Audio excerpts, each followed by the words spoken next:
What's up, guys? Welcome back to another episode of AM Training. So I just wanted to show you guys something really weird. It's a weird phenomenon called rain. Now here in San Diego, we don't get this, so it's weird. So yeah, you're welcome. Something new.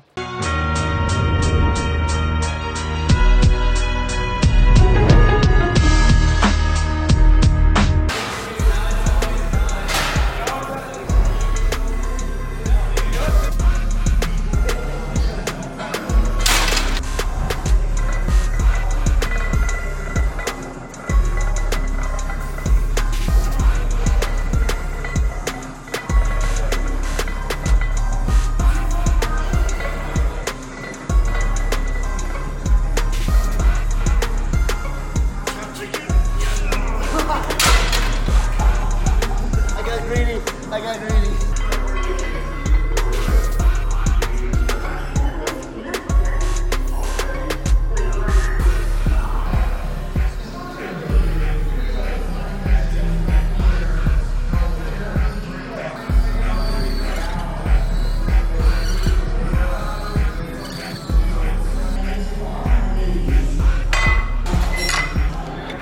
It's Simon from Aesthetics.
Holy hook grip, Batman. You just saw the deadlift. I went ham on the deadlift, and even still feel it in my hams, if you know what I mean. But basically, this day kicked my ass. I mean, I pretty much did singles for, well, one single at 460 for low bar, just to kind of get it going, because it's about 3-4 weeks away from maxing out, and I do want to get a little bit more specific as I go along. Even though this isn't particularly in the Rippler program, this is something I like to program myself and also all my athletes. Do I want to call them athletes? Yeah, we'll call them athletes, my online clients. But yeah, it's something I like to do, is kind of work up into it and get a little bit more specific.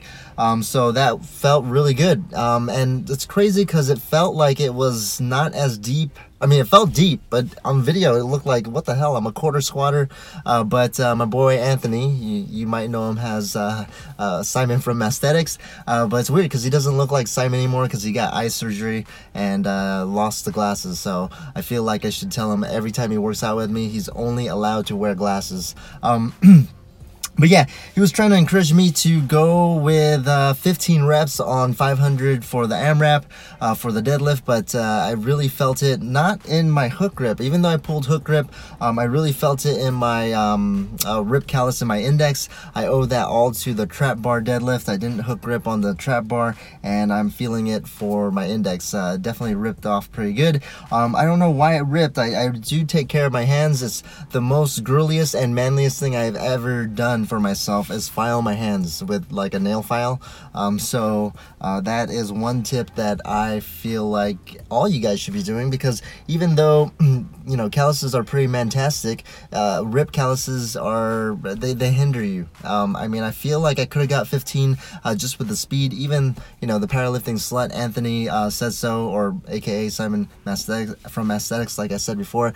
He was saying that the speed that I was going at, I would have had 15, and I look back at it, I would have had 15, but what are you gonna do? It's still a PR because the last time I did 500, I did it for 12 reps, and of course this is all touch and go, so all those reps didn't count except for that first one, right? At least that's what the internet tells me. But yeah, we'll call it a day. With before I go and you get to see the rest of my training week, this, if you follow me on Instagram, you know how big of a deal this is. I feel like these Gatorade bars are way better than freaking Quest bars. I'm not even worried about losing a sponsorship with Quest because I've already kind of threw them. What do you call it? Throw them under the bus. This one is a chocolate caramel Gatorade. It's pretty damn good because it has 340 calories. Not only am I a fan of high calories, especially it being like, you know, 43 grams of sugar, 20 grams of protein. That's pretty much post-workout. That's pretty much my post-workout macros in a nice, convenient, delicious bar, because it pretty much tastes like a candy bar, but just with protein. There's not even really an aftertaste, if there was any. I did try the cookies and cream, not as good as the chocolate caramel. I still have to try the other flavors like peanut butter and mint chocolate. Fuck that.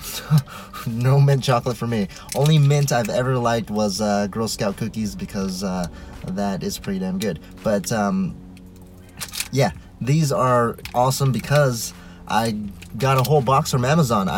Amazon, it was 18 bucks for 12, so that works out to be $1.50 per bar if I did my math right, which I did because I'm Asian. And yeah, I mean $1.50 for this compared to Quest bars being like $4 or $5, which is ridiculous. And I mean, if you guys want all that fiber, that I think there's like 10 to 20 grams of fiber in the Quest bars. I keep it regular, so not worried. But anyways, stay tuned.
Just saw Friday. Friday was a rough start. What I like to do kind of 3 weeks before is kind of work up to singles, heavy singles, or at least openers, and kind of ramp up from there. It's not part of the Rippler program, but it is something I like to do with programming. So just specificity, kind of get used to it. So pretty much ramp up, and that called for about 87 to 90% of my max.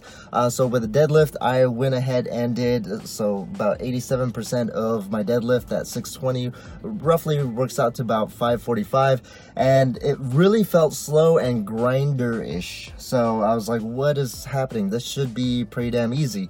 But I think it was just me not being used to it, because when I compare it to my last cycle, which last cycle felt really good pulling 545, and so this cycle I compare it side by side, and turns out I am pretty much 1 second faster doing this pull this cycle. So that's progress. It's good that I always tell everyone this, to record your lifts, because even though on paper it says 545 times 1 and 545 times 1 on the another 12 weeks later, they look the same on paper, but when you look at the video, turns out you're doing pretty damn well. So I was a little depressed in the beginning, but that's all right. I picked it up and tried to do trap bar deadlifts for AMRAP, and I was really going for 5, but my friend Oscar, he got 10 reps or something like that, or yeah, and I was like, what the hell? But not with the same amount of weight. He is a little bit weaker than me. Check out his his 6-plate deadlift here, or check out what he loaded on the bar here. Damn, that 6-plate deadlift though. That's good, that feels. This is a little bit different. So even though you're training with weaker guys, it's always good to compete on what they can do, and then just push each other on their amount of percentages. So of course he got 10 reps with, I don't know if it was like 345 or something like that. You always gotta beat them, even if you lift more weight than them. It's still a competition. I take it very seriously, where if he beat me by reps, then he beat me by reps, even though it's lighter weight. And that's what keeps you going. It's pretty awesome, because you can really compare to, compete with anyone. So yeah, with the trap bar deadlifts, I left my soul, my lungs, and even my anus on that deadlift platform, because that was just really tough. I knew my form was giving away, but still had to really pull through and get the 11 reps. After that, the tempo squats. Again, I hate tempo squats, but you got to do it, and I feel more confident in the whole. It's just more of a matter of breathing.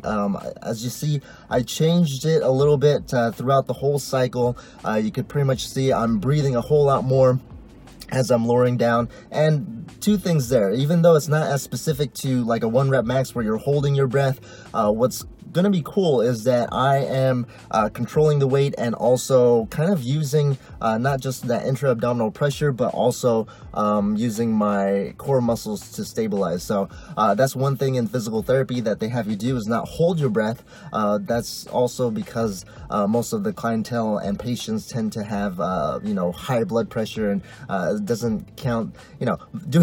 There's a difference between Valsalva for powerlifters and Valsalva for the general public. So again, that's one thing that you can kind of take away. It really depends on your goals. For me, I would have loved to do Valsalva through the whole movement, but I couldn't breathe. So breathing is essential in the tempo squats, even though it's not very specific. But again, instead of using your diaphragm muscles, you're kind of using your other muscles, and not really, it's almost like, let's compare it to like the bench press with leg drive versus no leg drive. There's a time and place for both. And it's funny that I mentioned that, because I did get a cramp in my abs, because I definitely was using them, and it was the first time I got a cramp in my abs. I feel like it almost felt like a hernia. I was like, holy crap, I got a hernia. But yeah, it was different, not the kind of cramps that you would get once a month. All right, with that comment, I just lost my only 2 female subscribers, but that's all right. Train hard, train smart. I really try to pretty much go ass to grass, but I guess there's no grass in the gym, so it's more like rectum to linoleum.